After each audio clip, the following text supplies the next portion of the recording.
Bonjour, enfin rebonjour. J'espère que vous avez bien profité de notre repas bio, équitable, etc. Moi j'ai pris le truc végétarien, c'était pas mal. Alors on va continuer donc cet après-midi. Donc on continue avec Mohamed Abdenebi qui va nous parler de sécurisation de la supply chain. Voilà, moi c'est un sujet qui m'intéresse parce que la sécurité c'est toujours, toujours un thème intéressant. Voilà, ben, à toi. Merci Jérôme. Ouais. Donc, bonjour à tous. Je suis Mohamed Abdenebi, comme l'a dit Jérôme. Je suis Cloud Security Architect chez Sphere et je suis heureux aujourd'hui de venir vous présenter sur comment sécuriser la supply chain avec Salsa, Sixtor et Kivano. Alors pourquoi se préoccuper aujourd'hui de la sécurité de la supply chain? Parce qu'en fait, le nombre d'attaques a littéralement explosé ces 3 dernières années. Donc si vous regardiez le diagramme, entre 2019 et 2022, tous les ans, les attaques augmentent d'en moyenne 742%. Donc c'est carrément exponentiel. Et donc parmi ces attaques, on retrouve la confusion de dépendances, par exemple, où on force des développeurs à utiliser des dépendances externes à leur entreprise, en ayant l'air appartenir à leur entreprise. Vous avez par exemple le typo squatting, où vous avez des attaquants qui vont créer des dépendances, des librairies qui portent des noms très proches de bibliothèques populaires, en espérant qu'un développeur va se tromper et écrire le nom de sa bibliothèque au lieu de la bibliothèque originale. Et donc, bien sûr, cette bibliothèque contient un malware. Vous avez d'autres attaques directement liées au code source. Vous allez trouver des attaquants qui vont faire des pull requests auprès des projets open source en incluant en fait du code qui a l'apparence inoffensive, mais qui cache un bug très sournois que l'attaquant va pouvoir exploiter plus tard. Pourquoi aujourd'hui les attaquants s'intéressent à la supply chain? Parce que de 1, en fait, ce sont des attaques qui rapportent gros avec très peu d'investissement. Aujourd'hui, il suffit de compromettre une bibliothèque pour toucher des milliers, voire des milliers d'utilisateurs et d'entreprises. Donc regardez les conséquences, par exemple, de Log4j. Bon, c'est un cas extrême, mais voilà, c'est l'exemple. Ils sont bien conscients aussi que la surface d'attaque d'une supply chain est large et complexe, et donc qui leur offre plein de points d'attaque. Et donc, suite à cette augmentation exponentielle d'attaques, l'industrie logicielle et la communauté open source a rapidement réagi en publiant en fait plusieurs standards, best practices et frameworks. Donc voici la liste de quelques-uns les plus importants. Et donc, et parmi ceux-là, on trouve Salsa, qui est le sujet du jour. Donc Salsa, qu'est-ce que c'est? C'est un framework d'abord, c'est un ensemble de règles qui vont vous aider à, donc selon leur définition, vous aider à maintenir l'intégrité de votre supply chain. C'est-à-dire que le code source que vous allez écrire, vous avez la garantie qu'il sera bel et bien celui que vous allez retrouver en binaire déployé. Et entre-temps, tout le long de son périple, il n'a pas été modifié. Donc ça, c'est important. Donc Salsa, ça appartient à l'Open Security Software Foundation, qui elle-même fait partie de la Linux Foundation. Donc c'est une sœur de la CNCF. Et donc pour la petite histoire, donc Salsa est inspiré, donc est sorti de chez Google, et est inspiré de Binary Authorization for Borg. Aujourd'hui, c'est un projet complètement communautaire, donc il n'est pas du tout sous le contrôle de Google. Vous avez plein d'entreprises qui y participent, telles que Intel, VMware, Red Hat, etc., etc. Donc je vous ai mis le petit lien si vous êtes intéressé de voir le lien entre Borg et et Salsa. Et Borg, comme vous le savez, c'est celui qui a inspiré Kubernetes. Salsa repose sur 2 piliers. Le premier est celui de la provenance. La provenance, c'est quoi? C'est une attestation qui décrit le build, l'opération de build. Donc ça dit où, comment et par qui le build a été fait. Le deuxième pilier, c'est l'ensemble des règles que vous allez respecter pour garantir l'intégrité de votre supply chain. Donc là, dans les prochains slides, on va rentrer dans les détails, expliquer qu'est-ce une provenance et quelles sont les règles à suivre pour justement sécuriser sa supply chain. Donc, comme je l'avais dit, une provenance, c'est une attestation. Mais d'abord, c'est quoi une attestation? Une attestation, en fait, c'est un ensemble d'informations sur votre artefact. Donc ça peut être n'importe quelle information, mais en tout cas, c'est de la metadata qui décrit votre artefact. Donc ces informations, elles ont pour but d'être vérifiées par les consommateurs de vos artefacts ou packages. Alors juste pour information, je vais dire artefact, package, binaire, etc. Tout ça, c'est la même chose. En tout cas, dans cette présentation. Donc ce que je disais, c'est que les consommateurs vont vérifier ces informations. Et ces informations peuvent être diverses et variées. Et donc, on classifie ces informations. Donc, vous avez des informations qui portent sur le build. Donc, c'est le cas de Salsa, la provenance Salsa. Donc, on verra dans le slide suivant les détails d'une provenance Salsa. Vous avez des attestations qui vont expliquer, qui vont lister les dépendances qui sont utilisées par votre artefact. C'est le cas du SBOM. Software Bill of Materials. Qui connaît le SBOM? Est-ce que vous avez déjà entendu parler de SBOM? Voilà. Donc le SBOM, en fait, c'est un élément important dans la sécurité de la supply chain. D'accord? Ça vous permet donc ça liste toutes les dépendances et ça vous permet de répondre à la question: est-ce que je suis touché par telle vulnérabilité qui se trouve dans telle dépendance? Ça répond par exemple: est-ce que je suis touché par Log4j ou Log4Shell, ou le prochain cas Log4Shell. D'autres attestations, par exemple, qui vont lister les vulnérabilités de l'artefact que vous fournissez. Donc le consommateur peut dire: moi, d'abord, lorsque vous me fournissez un artefact, je veux qu'il soit accompagné d'un rapport sur les vulnérabilités. Est-ce que cet artefact contient des vulnérabilités? Et si oui, je n'accepte par exemple que les vulnérabilités de type low. Okay. Et le rapport, il faut qu'il ait une durée, qu'il a été créé il y a moins de 3 jours. Donc voilà. Et après, vous avez la liberté d'inventer votre propre attestation qui contient les informations qui collent à votre réalité. Après, à condition, il faut que ce soit compréhensible par votre consommateur. Donc si vous êtes au sein d'une entreprise, vous êtes tout à fait capable de créer votre propre attestation. Mais c'est toujours bien de suivre les standards. Donc maintenant, on va voir à quoi ressemble une attestation ou une provenance Salsa. Donc attention aux yeux, il y a beaucoup de YAML. Donc j'ai simplifié au maximum. Donc dans une provenance, il y a toujours un sujet, d'accord? Donc c'est l'artefact dont on parle, l'artefact qu'on va décrire. Ici, notre sujet, c'est un container que je viens de créer, que j'ai créé, pardon. Donc là, on voit son nom et on voit aussi son hash.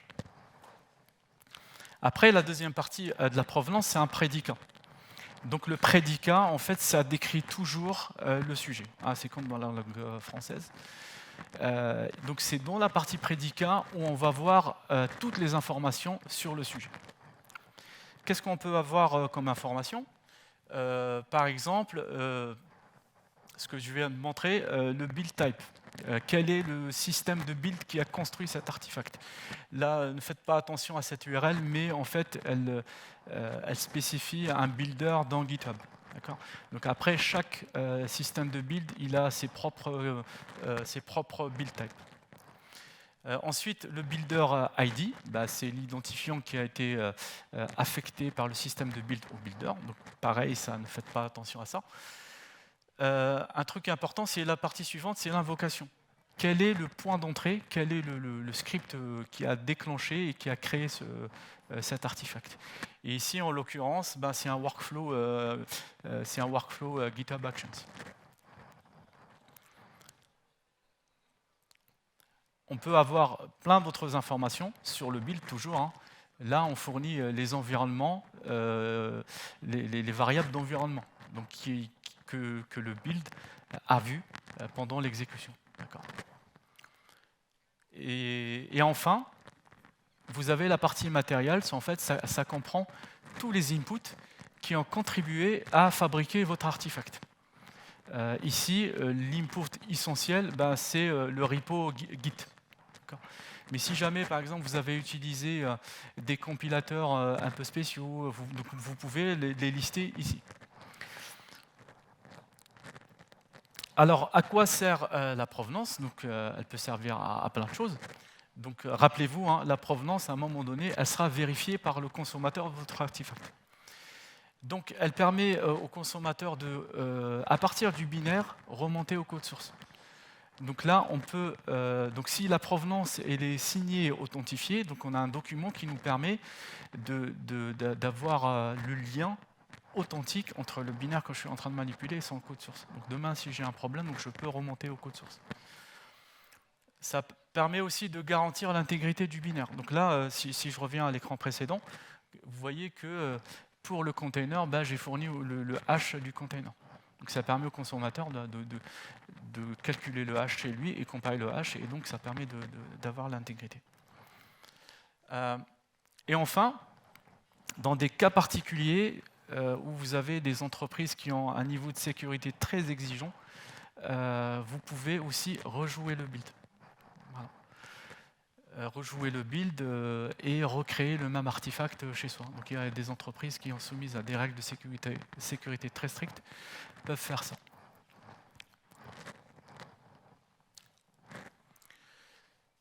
Donc maintenant qu'on a vu le premier pilier de Salsa, maintenant on va s'attaquer aux règles. D'accord ? Ne vous inquiétez pas, ça ne va pas être très long. Hein. Donc je sais que énumérer des règles, c'est pas très facile. Donc j'ai essayé de condenser ces règles-là pour vous transmettre que on va dire, ce qui est essentiel. Après, libre à vous d'aller consulter la documentation, qui est très riche. Donc les règles Salsa sont structurées en plusieurs tracks. Donc chaque track, en fait, il va parler d'un aspect particulier, donc il va traiter d'un aspect particulier à sécuriser. Donc aujourd'hui, ces tracks sont le build, le source et les dépendances. Aujourd'hui, la version 1.0 qui est en release candidate, donc elle n'est pas encore finale, elle ne traite que du track build. Et c'est ce qu'on va voir aujourd'hui. Donc il restera le track source, il restera le track dépendance, et peut-être qu'il y en aura d'autres lors des versions futures. Et donc là, on voit bien que dans sa conception, Salsa lui-même, en fait, il évolue de manière itérative, telles que les règles qu'on va voir tout de suite. Donc, le build track, il est sur 3 niveaux. Et donc, ça vous permet d'y aller de manière progressive, comme je l'ai dit en introduction. Donc, ce sont des règles à appliquer de manière progressive. Comme ça, vous ne serez pas découragé. Ce n'est pas tout ou rien. On fait le maximum, on améliore notre sécurité de manière progressive. Donc, la première étape, en fait, elle consiste à créer une provenance. D'accord, c'est très simple. Donc aujourd'hui, dans cette salle, tout le monde est capable d'être Salsa Level 1. Voilà. Donc vous produisez, donc chaque fois que vous sortez un artefact, vous produisez la provenance qui va avec. Et vous documentez sur comment interpréter la provenance. Par exemple, vous dites que le Git, donc mon repo Git, c'est github.com/myorganization. Okay. Demain, si le consommateur reçoit une provenance avec un guide différent, il va s'apercevoir immédiatement qu'il y a quelque chose qui ne va pas. Donc ça, c'est le niveau le plus basique mais ce n'est pas du tout le plus sécurisé. En fait, il est juste là pour vous aider à franchir le pas, donc mettre un pied dans le monde Salsa, dire oui, je suis Salsa 1, donc voilà, ça compte, et ça vous permet aussi de documenter votre build. Voilà, ça reste toujours une documentation vers laquelle on pourra recourir pour trouver le code qui correspond au binaire que j'ai.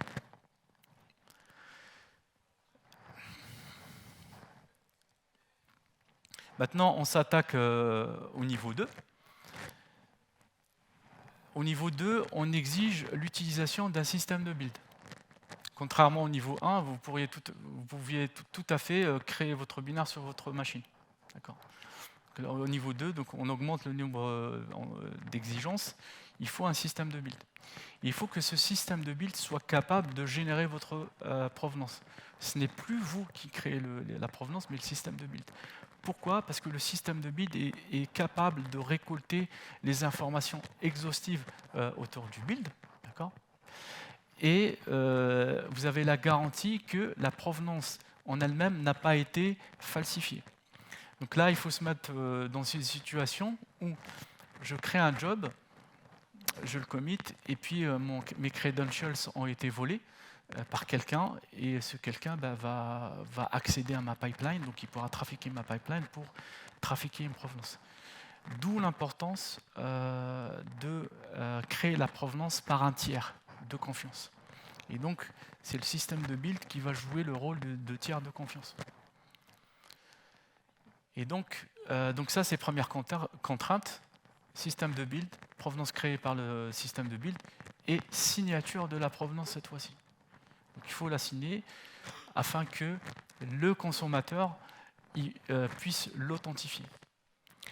Donc le consommateur, lorsqu'il reçoit l'artefact, il va d'abord authentifier la provenance, et ensuite il va vérifier les informations contenues dans la provenance. Et enfin, on arrive au dernier niveau, qui est celui du level 3. Et cette fois-ci, on a un build encore plus renforcé, et la provenance, elle est non falsifiable. Alors c'est quoi, donc pourquoi la provenance n'est pas falsifiable? Parce qu'on interdit au job du client, des utilisateurs, à accéder à la clé de signature. Autant dans le niveau 2, c'était un nice to have, mais au niveau 3, il est absolument interdit au job de l'utilisateur d'y accéder.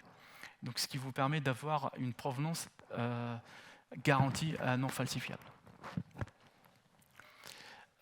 Il impose aussi des isolations entre les jobs. Donc lorsque vous avez des jobs dans le système de build qui s'exécutent en parallèle, si jamais il y a un job malveillant, il devrait être incapable de déborder sur les autres jobs. Ça, c'est 1. Et 2, il faut que les jobs soient éphémères. Quand un job se termine, on supprime tout. Donc il ne laisse aucune trace qui pourrait justement contaminer les jobs suivants.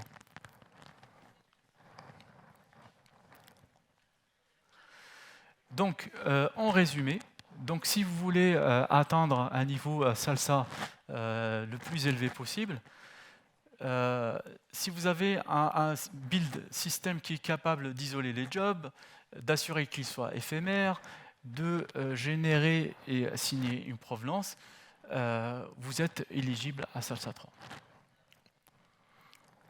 Et vous avez, donc le fait que vous soyez éligible à Salsa 3, vous avez la garantie que ce que vous produisez reste intègre jusqu'à sa destination finale.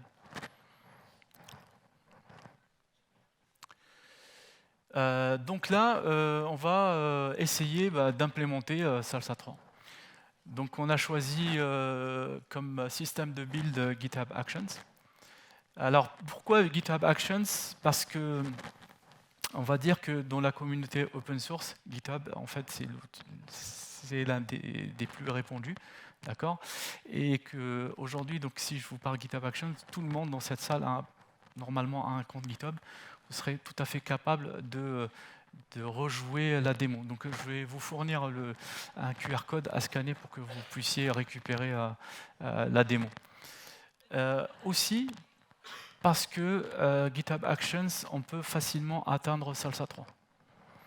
Donc aujourd'hui, parmi les systèmes de build qui sont capables d'atteindre ce niveau sont Google Cloud Build, normal ça parce que ça vient de Google. Vous avez Tekton. Qui connaît Tekton CD? Voilà, peut-être que la prochaine démo, ça sera avec Tekton, ça serait intéressant. Donc vous avez ces trois-là, à peu près. Hein. Mais on a de plus en plus, on a GitLab qui sont capables d'aller jusqu'à Salsa 1 ou 2, d'accord, même GitLab 600 000. Et j'espère que, pourquoi pas, Dagger demain, Dagger.io pourrait l'implémenter. Je ne sais pas si Solomon est là, non. Petit message. Donc voilà, donc pour le système de build, ce sera GitHub Actions, et pour la signature, ce sera Sigstore, et je vais vous expliquer pourquoi ce sera Sigstore. Donc Sigstore, le Let's Encrypt de la signature du code. Alors normalement, j'imagine que tout le monde dans cette salle connaît Let's Encrypt. Hein. Let's Encrypt a été créé il y a moins de 10 ans, et en fait il a réussi à sécuriser les échanges sur Internet en démocratisant l'utilisation des certificats SSL. En 2012, enfin en 2013, pratiquement tous les sites ont été en HTTP, sauf les sites des grandes organisations, parce que les certificats coûtaient très cher et ça continue de coûter cher. Et donc Let's Encrypt, ils ont rendu ça complètement gratuit, et aujourd'hui, pratiquement tout est en HTTPS. Et souvenez-vous, avant, mettre en place un certificat HTTPS, c'était très douloureux. Avec Let's Encrypt, c'est devenu complètement transparent. En fait, on n'y pense même pas, on a un certbot, les certificats sont renouvelés automatiquement. D'accord ? Et Sigstore, en fait, il s'inspire de ça pour créer des certificats, pas pour vos sites web, mais pour signer votre code. D'accord ?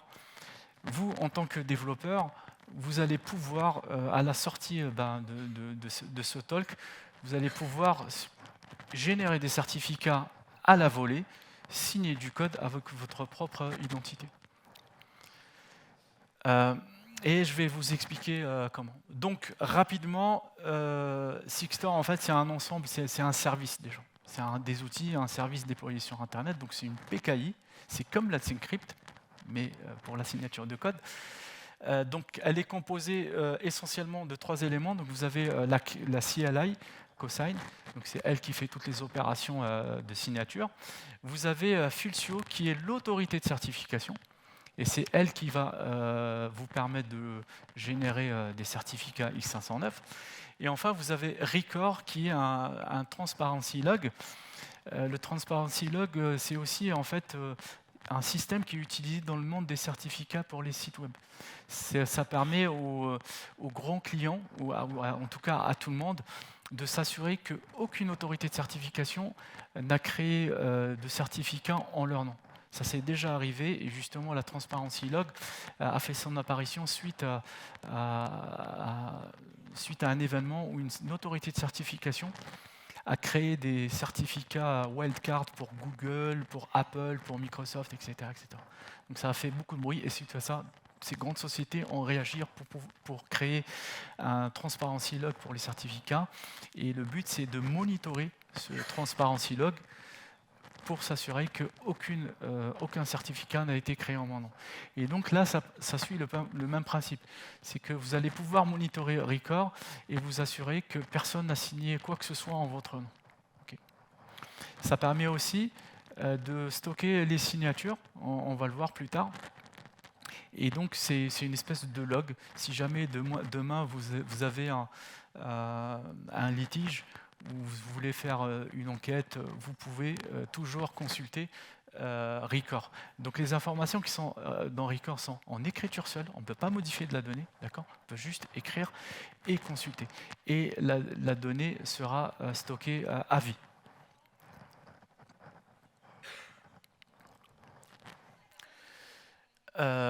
Donc voilà, je disais que Sigstore vous permettez de signer de manière complètement transparente. Vous allez signer, mais vous allez manipuler aucune clé. Comment ça se passe? On appelle ce principe le keyless signature. Donc comment ça se passe?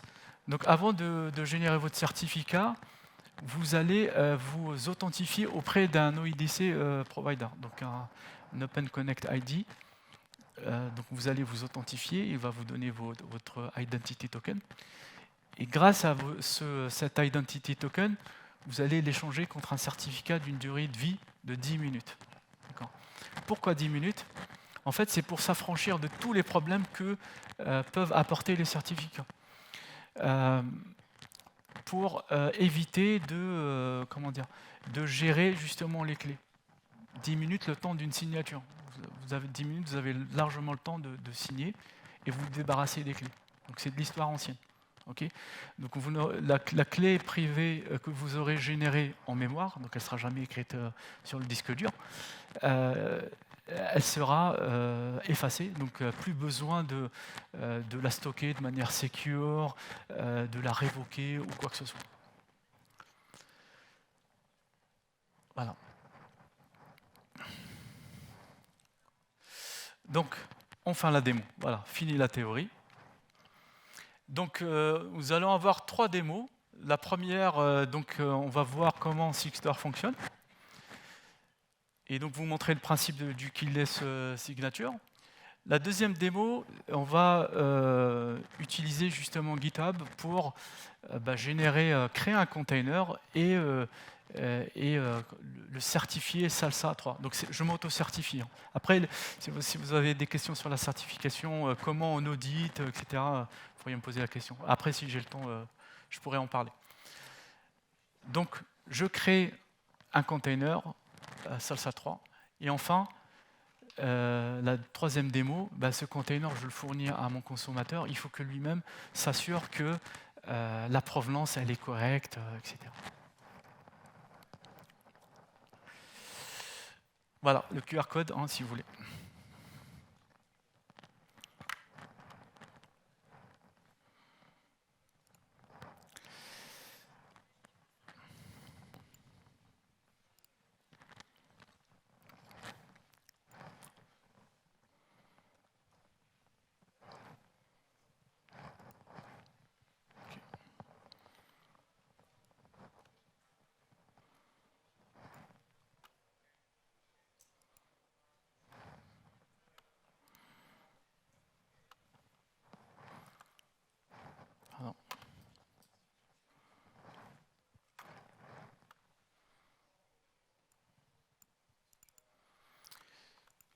Donc on va essayer d'aller un peu vite sur cette partie parce qu'elle est assez simple.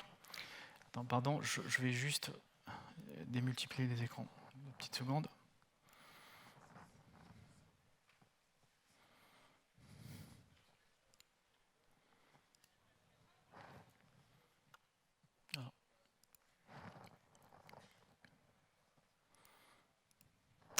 Donc, la première démo, elle consiste à créer un container sur ma machine. D'accord, ça, c'est pas bien.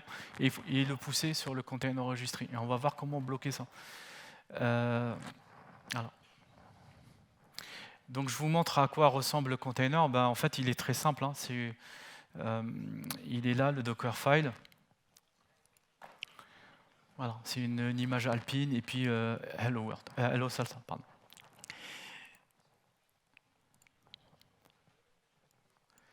Donc ce que je vais faire, voici mon image. Donc elle a le tag manuel pour que je puisse la distinguer tout à l'heure du tag du container qui sera créé sur GitHub Actions. Donc, je build mon image. J'exécute mon image. Donc Hello Salsa, ok. Je pousse mon image dans ma registry. Ok.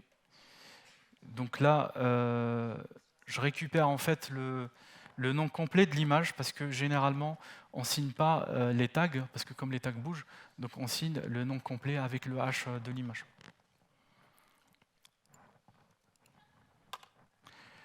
Donc l'image assignée, ça sera celle-là. Et voilà le moment crucial. Donc c'est là où je vais signer. Vous voyez que la commande elle est très simple, cosine, sine et le nom de l'image. Donc normalement là j'ai le navigateur qui va s'ouvrir parce qu'on va lancer une authentification OpenID Connect. Donc là il me dit attention, hein, comme Record est un repository public, il me dit attention, votre email va se retrouver dans un repo public. Je dis ok, ça ne me dérange pas. Et puis voilà, le navigateur qui se lance. Donc aujourd'hui, l'instance publique de Sigstore supporte ces 3 OIDC providers. Donc moi, je vais utiliser GitHub. Voilà. Authentication successful. Donc là, je reviens à mon IDE. Et donc là, on voit que la signature s'est bien déroulée. Donc là, il m'a fourni en fait un index dans Record, donc dans le Transparency Lock. Et donc là, on va consulter ensemble le Transparency Lock. Donc il y a une IHM qui a été gentiment fournie par la société ChainGuard qui fait vraiment beaucoup d'efforts dans le domaine de la supply chain. Donc là, je vais consulter l'entrée qui a été créée dans le Transparency Log Record.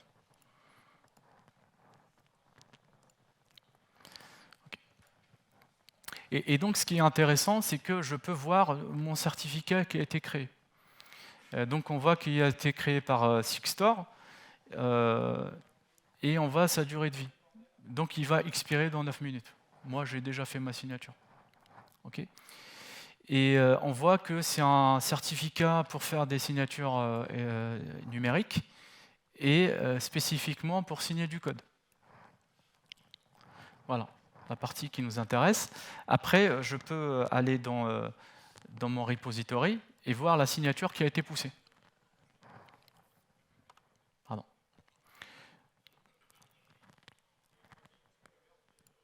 Voilà. Et donc, on voit qu'il y a un fichier .sig, d'accord, qui correspond à la signature. Et le nom, le tag de cette signature n'est autre que le chat ou le hash du container.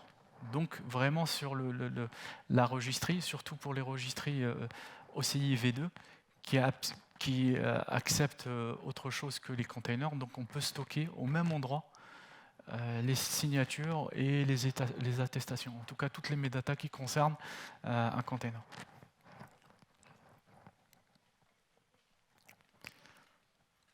Voilà.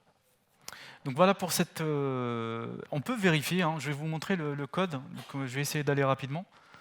On peut vérifier aussi la signature en ligne de commande.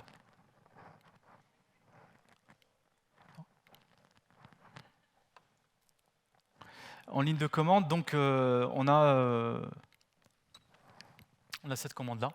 Donc je m'assure que c'est moi, donc abdelnebi.dev, et que c'est l'OIDC provider, c'est GitHub. Voilà.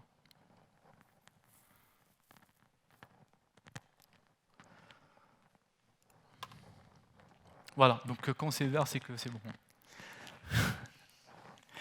Pas besoin d'aller plus loin. Donc là, on va pouvoir attaquer la deuxième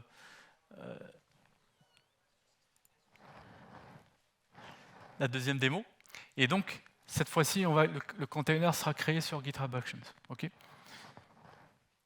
Donc, juste, GitHub Actions, en fait, aujourd'hui, il est capable de répondre à l'ensemble des exigences qu'on a énoncées tout à l'heure. Donc, c'est-à-dire l'isolation des runners, des builders, l'éphémérité, et pouvoir signer la provenance par une autorité, on va dire, tierce de confiance.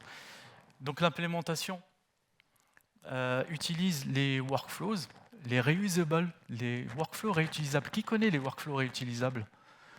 Donc, ok, peu de personnes. Les workflows réutilisables, en fait, ce sont des workflows qui se trouvent dans des repos Git séparés, mais que vous avez la possibilité d'appeler. D'accord? Et quand vous les appelez, c'est comme si vous avez fait de la réutilisation de code. D'accord? Ces workflows, comme si ils vous appartenaient, comme s'ils étaient intégrés directement dans le workflow appelant. Et ce qui est intéressant, c'est que ces workflows qui sont distants sont capables de lire le contexte de build. D'accord ? Donc ils sont capables de lire toutes les informations concernant l'environnement, l'exécution, le commit qui a déclenché le build, etc. etc.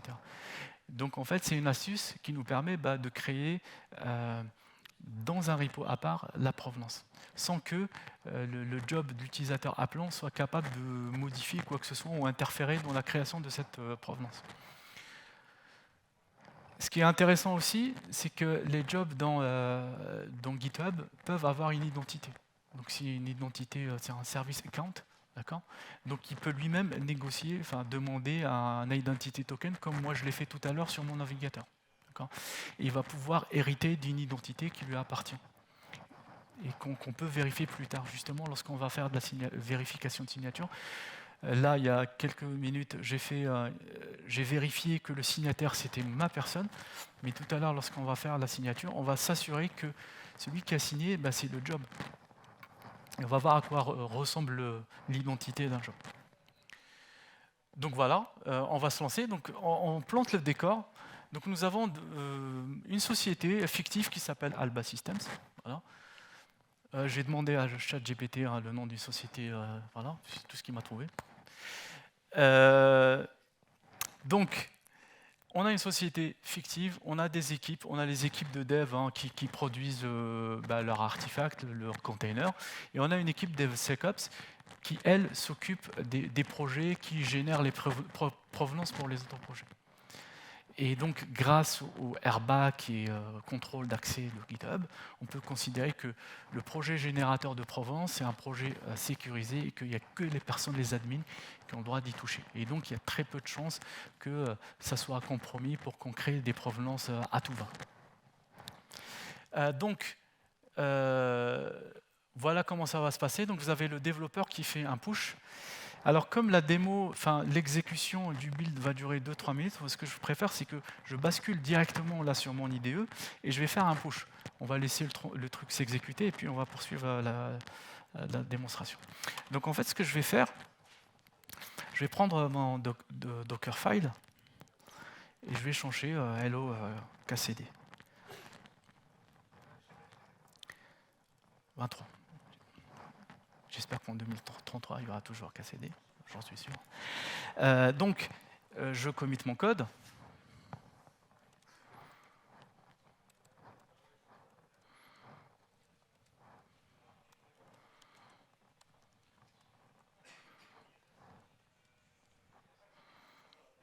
Il y a un petit problème.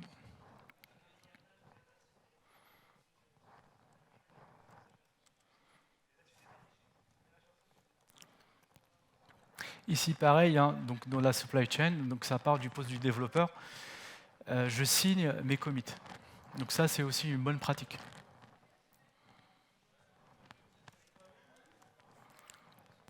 Voilà, donc je push le code. Là, je reprends les slides. Donc le développeur push le code. Donc ça déclenche le workflow.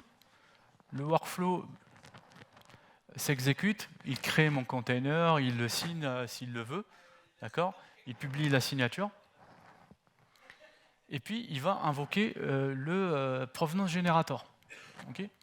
Le provenance generator, il génère, donc il reçoit toutes les informations, il reçoit tout le contexte GitHub. À partir de ça, il va générer la provenance. Une fois qu'il a généré la provenance, il la signe lui-même. Donc c'est le générateur qui signe la provenance. Donc ça, c'est une information qu'on doit vérifier. Et puis, il publie la signature et l'attestation dans Record et le container enregistré. Voilà. Donc là, je reviens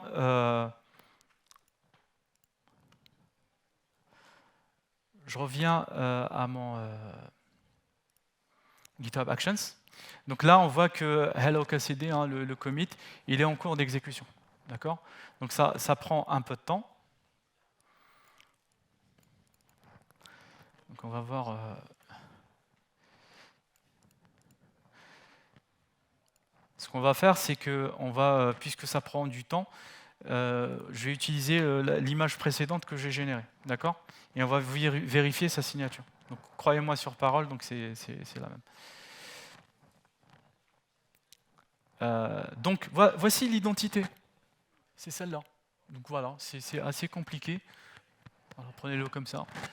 Donc tout à l'heure c'était mon email, mais pour le générateur, c'est ça son identité et c'est ça qu'on doit vérifier. On doit vérifier que la signature a été faite par ce service account.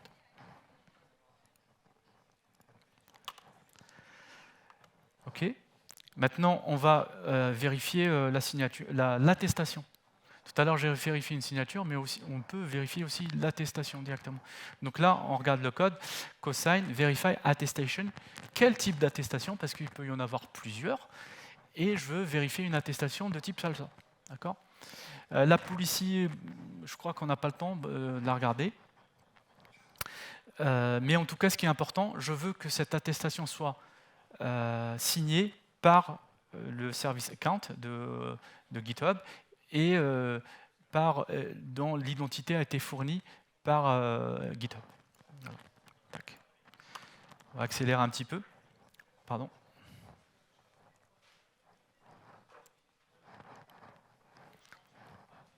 Voilà. Comme j'ai dit, quand c'est vert, c'est bon. On va quand même vérifier quelque chose d'intéressant. Donc je vais retourner à Record.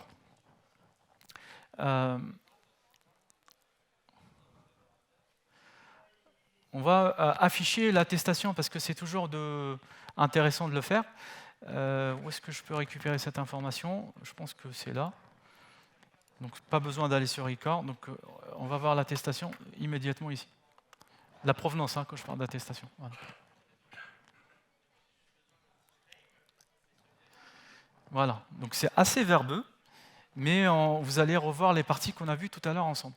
Donc on a le subject, d'accord? On a le predicate, donc l'identifiant du builder, donc ça c'est mon générateur. Et puis l'invocation qui a lancé ce build. Après, vous avez tout le contexte GitHub. Toutes les variables, en fait, toutes les informations sont là. Et donc, ça me permet de faire toutes les vérifications que je veux faire. Et enfin, le matériel, c'est la partie code source qui a généré ça. Donc voilà, donc je reviens au build. Donc vous avez vu que mon build, il était constitué de 3 jobs. Le job build, provenance, c'est là où j'ai appelé un workflow distant. Il m'a généré ma provenance, il l'a publié, et moi-même, donc c'est une bonne pratique, lorsque on génère une provenance, on la vérifie. On vérifie soi-même cette provenance, si cette provenance est bonne ou pas. Enfin, on va s'attaquer à la dernière démo. Donc là, on a, rappelez-vous, créé un container en local, on l'a signé, ok, soit. On a créé un deuxième container, avec le même Dockerfile, mais depuis un build system, on l'a signé et on lui a créé une attestation signée. Donc là, ce que je vais faire, donc j'ai un cluster Kubernetes sur lequel j'ai déployé Kyverno. Qui connaît Kyverno? Donc Kyverno, c'est un policy engine, donc il vous permet de vérifier plein de choses lorsque vous déployez des choses sur Kubernetes. Et nous, ce qui nous intéresse, c'est la partie validation. Donc on va l'utiliser pour valider le déploiement de nos pods. Justement, c'est lui le consommateur, c'est lui qui va scruter la provenance à la recherche d'informations qui l'intéressent, et notamment l'identité du signataire de la provenance, et pourquoi pas d'autres informations. Donc là, j'ai un cluster Kubernetes déployé en local avec Kind, donc très facile. Ce que je vais faire, donc voilà, CTL cluster info, voilà, vous l'avez. Et puis j'ai mis ici, je montre comment on déploie facilement Kyverno avec Helm. Okay. Donc là, ce que je vais faire, je vais déployer la policy Kyverno. Je vais vous la montrer. Je vais vous montrer la policy Kyverno, mais très rapidement. Après, je vous invite à aller voir la documentation. Mais grosso modo, Kyverno, ce qu'il va vérifier, il va vérifier que... Donc là, il y a une partie attestation. Il va vérifier que c'est une attestation de type salsa et qu'elle a été signée par notre ami Job, enfin le générateur. Voilà.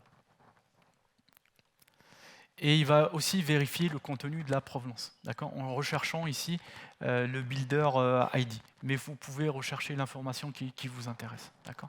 Donc je déploie rapidement, parce que là je suis out of time, donc on me le rappelle.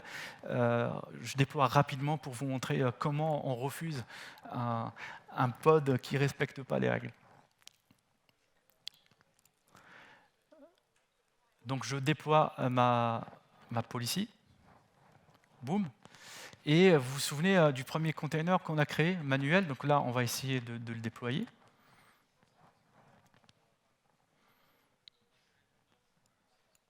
Là, déjà, c'est un peu lent, donc c'est bon signe pour nous. Voilà, c'est refusé. Voilà. Donc là, il n'a pas trouvé d'attestation et il le refuse.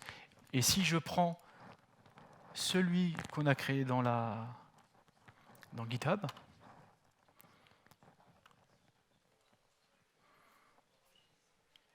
voilà, c'est passé. Fin de la démo. Merci. Une petite question ou... Ok, on est out of time, je pense que... Alors, oui, si, ok. Ouais, merci beaucoup. Petite question rapide, est-ce qu'on peut avoir tout ça dans une approche où... parce que la problématique pour moi, c'est record, c'est-à-dire il faut publier quelque chose en ligne. Ouais. Est-ce qu'il y a possibilité d'avoir ça dans un contexte d'une entreprise qui ne publie rien? C'est-à-dire qui veut Très avoir... bonne question, mais je l'attendais justement. Merci de l'avoir posée. Oui, en fait, on peut installer Sigstore chez soi.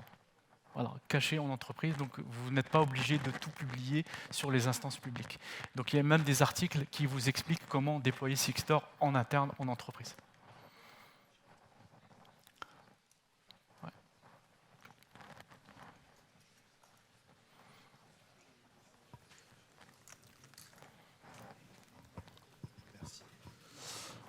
Moi, j'avais juste une question sur l'intégration avec tout ce qui est package manager, style NPM, tout ça. Est-ce qu'il y a des choses qui sont prévues justement pour ça? Oui, en fait, le but, c'est d'intégrer les contrôles Salsa à tous les niveaux, donc y compris les package managers. Aujourd'hui, je sais que, comme GitHub est contributeur, d'accord, il travaille à ce que NPM supporte Salsa. Et j'espère qu'un jour, Maven, Gradle et compagnie puissent le faire un jour, y compris les package managers des OS. Donc, voilà. Bonjour. Bonjour. Est-ce que c'est nécessaire pour que les reusable workflows soient dans des repositories différents que du control flow du code? J'ai pas entendu, pardon. Est-ce que les reusable workflows doivent-ils nécessairement être dans un repository différent? Et pourquoi? Ils doivent rester dans des repos différents, donc comme je l'expliquais, pour éviter toute interférence avec les projets utilisateurs. Donc si jamais les projets utilisateurs sont hackés, d'accord, ils ne pourront jamais créer de provenance au nom du générateur. Merci. Merci à tous.